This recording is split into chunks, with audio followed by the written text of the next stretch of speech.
अधम का प्रश्न ये है कि यदि पत्नी पतिवंचक हो जावे पर पुरुष से रति करे तो क्या पति का क्या कर्तव्य है, क्या उसे साथ रखना चाहिए? पहला प्रश्न। हाँ, पहले ही प्रश्न एक एक का। जैसे अपने को पता चल जाए कि अपनी जो पत्नी है वो धर्म विरुद्ध आचरण करके पर पुरुष से रति करती है, तो हमें चाहिए उसे प्यार पहले दे करके संभालना चाहिए। क्योंकि आजकल ये गलतियां साधारण स्वरूप धारण कर रही हैं। नए नए बच्चों को ना तो हम ब्रह्मचर्य के बारे में शिक्षा दे पा रहे हैं, ना हम उनको इस धर्म के बारे में शिक्षा दे पा रहे हैं। आज की जो नई पीढ़ी है, तो जैसे आज हमारा मन आया तो इस दुकान की वस्तु पाई, कल उस होटल की पाई, परसों उस होटल की पाई, ऐसे वो इन क्रियाओं को एक मनोरंजन समझने लगे हैं। कोई धर्मशास्त्र है वो ऐसा निषेध करता है, ये बात आज तक बच्चों तक पहुंच ही नहीं रही है। कितने ऐसे बच्चे हैं जो कहते मुझे ये बात पता ही नहीं थी, और उनसे गलतियां, और कुछ ऐसे हैं कि प्रमादवश इन बातों को सुनते भी नहीं, मानते भी नहीं। अब क्या हुआ, जब उन बच्चों का ब्याह होगा तो उनका अभ्यास है। जैसे कोई एक बच्चा जब उससे परिचय प्राप्त हुआ तो उसने बताया हमारे 9 गर्ल फ्रेंड हैं। अब अपने लोगों के तो समय में मतलब ये तो अभी यही सुनने को मिलता है। ऐसा तो देहात में विशेष पवित्रता का ये भाव रहता है, ये कभी तो हुआ ही नहीं, ऐसा था ही नहीं। 30-40 वर्ष पहले सब बातें कभी सुनने को नहीं मिली। अच्छा, अब जब 9 हैं तो अब उनके भी कई होंगे बॉयफ्रेंड। अब उनके संबंध कैसे हैं, अब ये तो हम नहीं जानते ना। मित्र बनाना कोई दोष नहीं है, लेकिन मित्र बन के अपनी सीमा में पवित्र रहना ये बड़ी मुश्किल बात है। क्योंकि बड़े बड़े साधक जो जितेंद्रियता के मार्ग पर चलते हैं उनसे भी चूक होने की संभावना रहती। फिर जहां ये प्रश्न ही नहीं है जितेंद्रियता का, जहां साधन का प्रश्न ही नहीं है, वहां पवित्र रहा जा सके, मुझे तो लगता है असंभव। मुझे लगता है असंभव। अब यदि उनकी आदतें वहां खराब हो चुकी हैं तो ब्याह होने के बाद उस आदत को एकदम रोक पाना बहुत ही कठिन है। उसके मन में आएगा, चाहे जितना सुंदर उसका पति हो, लेकिन वो स्वभाव है, उसने कभी मर्यादा का पालन नहीं किया, तो उससे ये गलती हो जाना स्वाभाविक है, क्योंकि नींव खराब हो चुकी है। अब क्या करे? पहला कार्य पति का है कि उसे प्यार करके, लेकिन ये वही सुधार सकता है जो स्वयं में सुधरा हो। पहले पति को देखना चाहिए कि मैं एक पत्नी व्रत हूं, क्या मैंने कभी भ्रष्ट आचरण नहीं किए, क्या मैं अभी भ्रष्ट आचरण नहीं कर रहा? यदि नहीं तो फिर उसके लिए उत्तर है वो एक बार पत्नी को प्यार से दुलार से संभालने की चेष्टा करे, उसको समझाए कि उसका वो कार्य बहुत बुरा है। पतिवंचक पर पति रति करई, रो रो नरक कल्प शत परई। न जाने कितनी ताड़ना उसको भगवत विधान से मिलती है। यदि आपको पति थोड़ा कुरूप मिल गया है, थोड़ा योग्य नहीं है, और आप ऐसा दुराचार इस भाव से, तो वो बहुत दंड का कारण बनेगा, वो बहुत हानि का स्वरूप है। अब हमें उसके सुधार के लिए उसे प्यार देने की आवश्यकता, उसे समझाने की आवश्यकता, उसकी आवश्यकता को हम महत्व दें।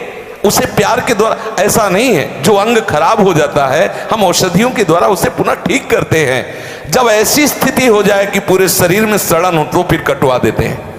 जब ऐसी स्थिति हो जाए कि बहुत बार समझाने पर भी धर्म विरुद्ध आचरण, तो फिर अपने भारतीय संविधान में तलाक की व्यवस्था है, फिर वो विधान कर ले।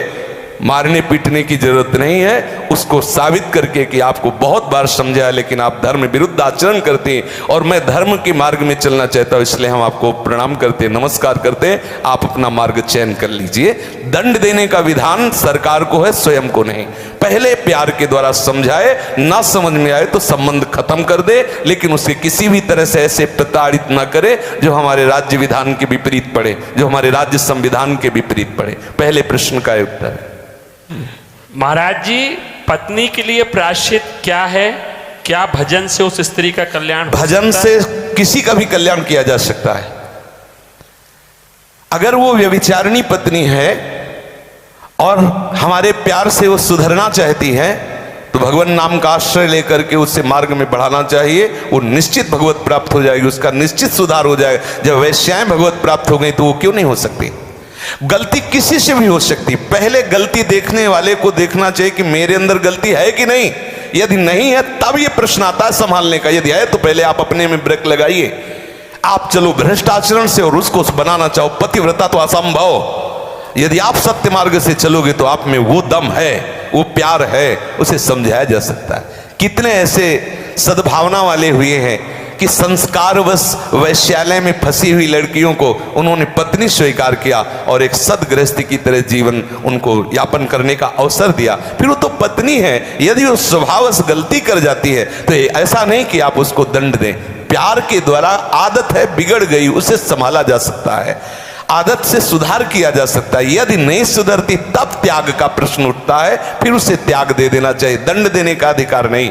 कोई है कि किसी तरह भी ऐसी पत्नी को मार देना चाहिए, नहीं, ऐसा अधिकार नहीं। भारतीय संविधान में और भागवतिक संविधान में, दोनों में नहीं। त्याग कर दो, आपका संबंध नहीं बनता तो नमस्कार, आप अपने मार्ग को देखिए। हमारा आपका पाणी ग्रहण संस्कार हुआ था धर्म पूर्वक चलने के लिए। यदि आप धर्म पूर्वक नहीं चलती, आप स्वीकार करो कि आपको बहुत बार समझाने पर भी फर्क नहीं पड़ा, इसलिए आप अपना मार्ग चयन कर लीजिए। ऐसा चलना चाहिए। और उद्धार तो अपिचेत दुराचारो भजते मां मनन्य भाग। जिसने ये निश्चय कर लिया अब लो नशानी अपना, आज से ही वो परम पवित्र है, आज से अभी साधुर्य समंतव्या सम्यक व्यवसिता। ऐसा गलती होती रही, स्वभावश गलती, आज से अब नहीं करूं। उसी समय से वो महात्मा है, वो पवित्र है, भगवत शरणागत है, इसलिए उसको आदर देना चाहे।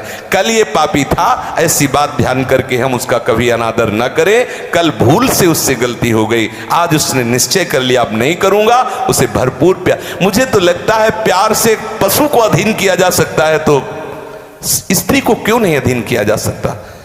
मुझे तो लगता है यदि हम उसकी एक एक वृत्ति को अपने प्यार में पगा दें तो संभाला जा सकता है। प्यार एक बहुत बड़ी सामर्थ्य है, प्यार में बहुत बड़ी सामर्थ्य है। कोई कितना भी गंदे स्वभाव का पुरुष हो या स्त्री हो, यदि वो परस्पर एक दूसरे को प्यार देने लगे तो सबको प्यार की भूख है, सबको प्रेम चाहिए, सबको चाहिए अपनापन। हो सकता है आपके द्वारा वो अपनापन उसे ना मिलता हो जो उसे चाहिए, अगर वो पूर्ण होने लगे तो हो सकता है उसका स्वभाव सुधर जाए। हमें हर तरह से पहले प्रयास करना चाहिए कि हमारी पत्नी हमारे भाव के अधीन हो जाए, हमारे सत्मार्ग में चलने वाली बन जाए। जब ऐसा ना हो तो अंतिम बात है त्याग दे, उसे दंड